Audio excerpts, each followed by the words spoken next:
Biyya keessaa fi alatti hawaasaa qe'ee fi qabiyyee isaarraa buqqifame dandamachiisuuf hojiin gargaarsaa walitti qabuu itti fufeeramu. Namoonni qe'ee ofiirraa buqqifaman mootummaan naannoo Oromiyaa deeggarsa gahaa nuuf gochaa hin jiru jechuun komatan. Magaalotaa fi aanaalee garaa garaatti dargaggoonni hidhamaa jiru. Ashamaa akkam jirtu kabajamtoota daawwattoota Oromiyaa Miidiyaa Neetwoork oduu har'aaf qabnuun isinitti himaa ani Ihun Ingidaati. Weerara humni addaa poolisii Somaalee xumuraa bara darbeerraa eegalee godinaalee Oromiyaa garaa garaatti raawwataa tureen uummanni qe'ee ofiirraa buqqa'uuf dirqamee fi tarkaanfii tibbanaa mootummaan naannoo Somaalee dhalattoota Oromoo garas jiraatan irratti fudhataa jiruun lakkoofsi hawaasa qe'ee fi qabiyyee ofiirraa buqqa'ee rakkoo cimaa fi saaxilamaa jiru waliigalaan miiliyoona walakkaa akka ga'e ragaaleen garaagaraa ni mul'isu. Hawaasa qe'ee ofiirraa buqqa'ee simachuu fi rakkoo mudate jalaa baraaruufis biyya keessaa fi alatti hojiin tumsaa hawaasaa eegalame jabaatee itti fufeera. Qeerroon magaalota aanaalee fi godinaalee Oromiyaa garaagaraa keessatti argaman hojii humnaa fi qabeenya isaaniin hawaasa balaaf saaxilame kana baraaruuf hojjetaa jiraniin cinatti bakka jiranitti hojii hawaasaa kakaasuu, qindeessuu fi haala mijeessuu keessatti bal'inaan hirmaataa jiru. Hawaasni aanaalee fi magaalota lammiileen qe'ee ofiirraa buqqa'an keessaa qubsiifaman keessatti argamanis uummata qe'ee ofiirraa buqqa'ee miira tolaan simachuun cinatti gargaarsa midhaan nyaataa, meeshaalee fi maallaqaa taasisuun hojii fakkeenyummaa guddaa qabu hojjechuu irratti argamu. Hawaasni kutaalee Oromiyaa biroo keessatti argamanis hojii tumsaa hawaasaa kanarratti dammaqinaan hirmaachaa jiraachuu maddeen keenya kallattii garaagaraan gabaasaa jiru. Hojjettoonni dhaabbilee mootummaa fi dhuunfaa garaagaraas miindaa isaanii hanga harka 100 gumaachuun fakkeenyummaa guddaa mul'isuu irratti argamu. Hawaasa qe'ee fi qabiyyee isaarraa buqqa'ee deebisanii dandamachiisuuf hojii hanga yoonaatti hojjetameen biyya keessaa fi alaa maallaqni miiliyoona hedduutti tilmaamamu walitti qabameera. Birmannaan hawaasichi rooga maraanii taasisaa jiru kun Oromoon rakkoo keessatti callisee kan wal hin ilaalle ta'uu mul'isaa jedhu qaamoleen dhimmicha irratti yaada kennan. Hammam uummata buqqa'eef birmannaan hawaasichi gochaa jiru ho'aa ta'us gargaarsi argame baay'ina namoota buqqaaniin kan wal hin simne waan ta'eef biyya keessaa fi alatti hojiin hawaasaa rakkoof saaxilame tumsu cimee itti fufuu akka qabuufis waamichi dhiyaateera. Qeerroon godina Harargee lixaa magaalaa Machaaraa hawaasa naannoo Somaalee irraa buqqa'ee tumsuuf jiraattota magaalichaa waliin qindoominaan hojjetaa jiraachuu himan.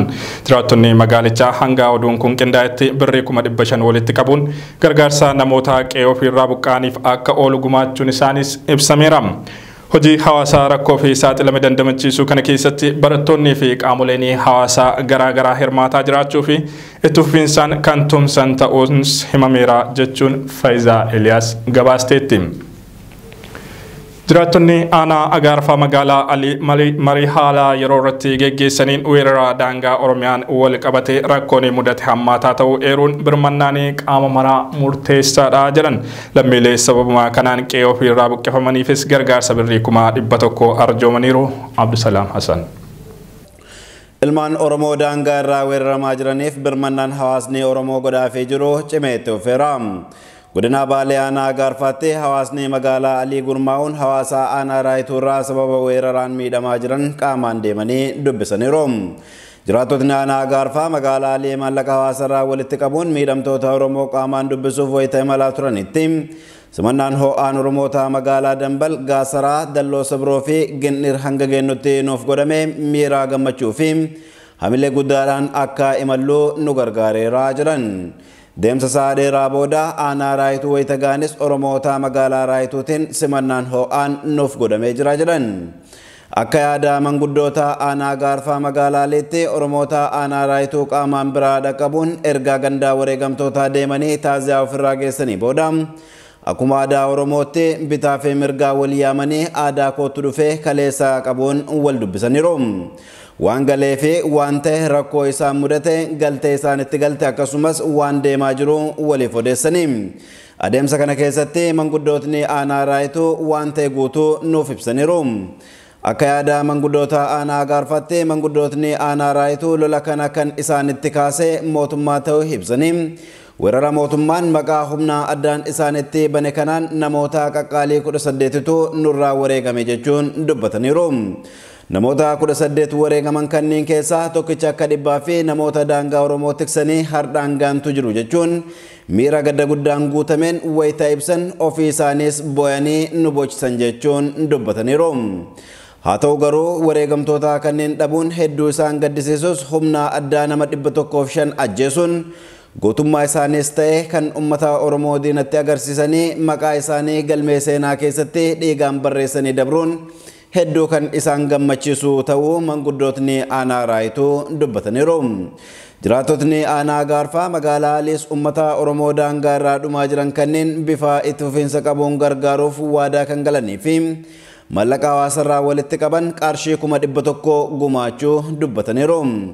Kana malees hawaasni Oromoo guutuu Oromiyaa keessa jiran waraanaa kallattii hedduun uummata Oromoo irratti duulamee ofirraa qolachuun wal cinaa dhaabbachuu qabu jechuunis dhaamaniiru.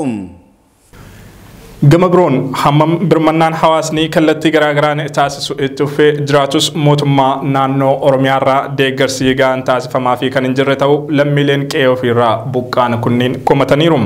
Namoonni kunniin godinaalee fi magaalota garaagaraa irraa raabsamaa jiraachuunis himameera. Abdusalaam Hassan. Uummatni Oromoo sababa weerara daangaa fi shira mootummaa wayyaanee uummata Somaalee fi Oromoo walitti buusuuf xaxxeen qe'ee fi qabeenya isaanii irraa buqqaan mootummaa irraa deeggarsa tokkollee argataa hin jiru jechuun komatan. Akka yaada uummata qe'ee fi qabeenya isaanii irraa buqqaan kanaatti Oromootni baay'een umrii isaanii guutuu naannoo Somaalee keessa kan jiraatanii fi akaakilee fi abaabilee kan argan qabeenya hedduus kan horan miidhaa gara jabinaa fi dhala namaa irratti hin raawwatamneen qe'ee fi qabeenya isaanii irraa buqqaaniiru. Namoota hedduu miidhaan qaamaa ulfaataan irra dhaqqabeera. Lubbuun isaanii kan dabartes lakkoofsi isaanii xiqqoo miti.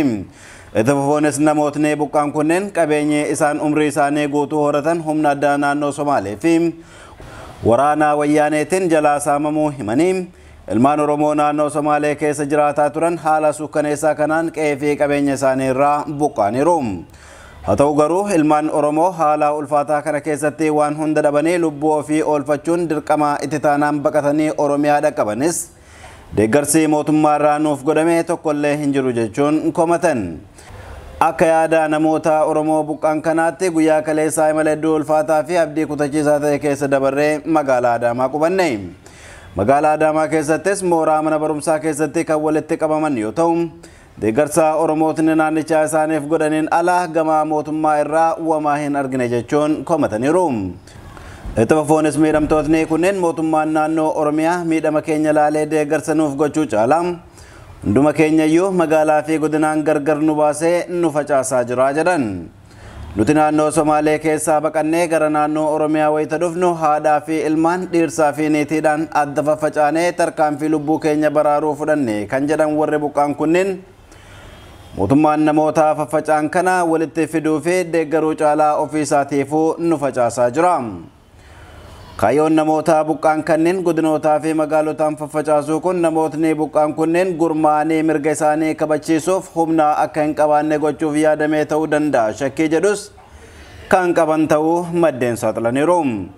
Yeroo ammaa baqattootni naannoo Somaalee irraa buqqaan magaalaa Adaamaa keessatti walitti qabaman guutumaan guututti godinootaa fi magaalota garaagaraatti kan fe'amanii fi namootni 5 hin caallee nuti eessayyuu hin deemnu jedhanii diduun deeggarsa hawaasaatiin manneen nama dhuunfaa keessa jirus jedhameera. Godina Harargee Bahaa aanaa miidhagaa tolaatti lolaa humni addaa poolisii Somaalee hawaasa nagaa irratti baneen jiraattota irraa namni tokko wayitaa wareegamu humna weeraraa irraa immoo 2 galaafatamuun himameera. Lolli kun kan geggeeffame fulbaanaa 18 bara 2017 yoo ta'u araddaa mudhii baalli bakka waacuu jedhamtutti ta'uu jiraattonni ibsaniiru. Jiraattota keessaa kan wareegame nama Muhammad Abdusalaam jedhamu ta'uunis himameera. Hawaasni aanichaa lolaa guyyaa guyyaan irratti banamuun rakkoo cimaa keessaa bu'ee jiraachuu kan jiran jiraattonni aanaa miidhagaa tola namoonni qe'ee fi qabiyyee isaanii irraa buqqifaman hedduunis aanichatti kan argaman ta'uu ibsaniiru. Birmannaan uummanni Oromoo roga maraan hawaasaa qe'ee isaarraa buqqeef taasisaa jiru kan isaan boonsee fi jabaatanii birmadummaa daangaa Oromiyaa akka kabachiisaniif hamilee kan itti hore ta'uus himaniiru jechuun riippoortarri keenya Muhammad Fantaallee gabaaseera. Godina Harargee Bahaa aanaa Gooroo guutuu fi Harargee lixaa aanaa mi'eessootti humnoonni tikaa sirna abbaa hirree mootummaa Itoophiyaa dargaggoota adamsuun manneen hidhaa fi mooraa waraanaatti guuraa jiraachuun himame. Dargaggoonni to'annoo jala oolfaman reebichaa fi dararaa garaagaraa keessummeessaa jiraachuunis ibsameera. Usmaan Baayyuu. Godina Harargee Bahaa aanaa Gooroo guutuu magaalaa Kaarraamiiletti loltoonni kora bittinneessaa Oromiyaa jiraattota hidhatti guuruun dararaa akka jiran maddeen keenya Oromiyaa miidiyaa neetworkiitti himaniiru. Akka maddeen keenya jedhanitti gochi kun kan raawwatame wayitii uummanni magaalattii dargaggoo Abdul Jabbar Muhammad jedhamu kan loltoota wayyaaneetti wareegameef osoo sirna awwaalchaa gaggeessaatiin jiran poolisoonni kora bittinneessaa fi raayyaan ittisa biyyaa dargaggoota Oromoo hedduu adamsanii qabuudhaan gara manneen hidhatti geessanii reebicha hamaa irratti raawwachaa akka jiran himameera. Sababa hiriira mormii waamuudhaan uummata jeequmsaaf kakaaftan jedhuun dargaggoota Oromoo lakkoofsaan 30 ol ta'antu wayitii amma loltoota kanneeniin qabamaniiti mana hidhatti dararmaatiin jiran jechuudhaan maddi keenya kun kan ibse. Ana guutuu magaalaa Harargee keessa jira. Sababa isaa kan ijoollee dhufa isaa hojjaa warra buusan sirna awwaalcha guddaa wareegama sana dargaggoo Abdul Jabbar Muhammad warreen argamanis. Fuudhanii waajjira poolisii geessanii jiranii ijoollee ajajamatti maskumaati kana makiinaarra fuudhanii jedhanii.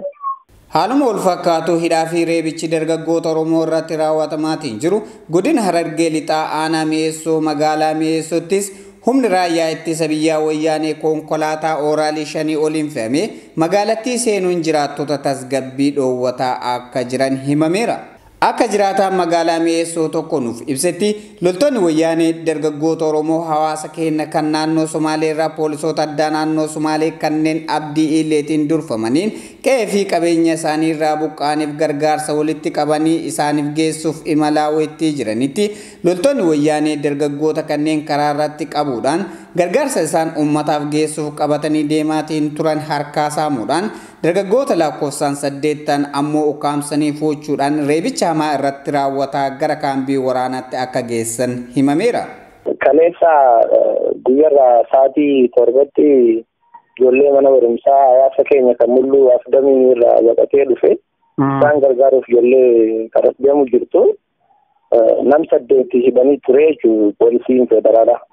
Ijoollee tana gizee qaban kallattumaan fuudhanii waajjira isaanii geessan. Waajjirri poolisii naannoo iddoo jirutti biiroo isaanii geessanii ijoollee tana akka hamaatti tumanii ture jechuudha. Ijoollee gara galchaniiti duubarraa isaan tumaa turan cibsanii lafarra fa'aa haalaan cafaqaa turanii jechuudha. Yeroo ammaa kana mana hidhaa jiranii eegamma uummataatiin uummanni warra baqatee dhufe kana jaalalaan gammachuudhaan simachaa jira.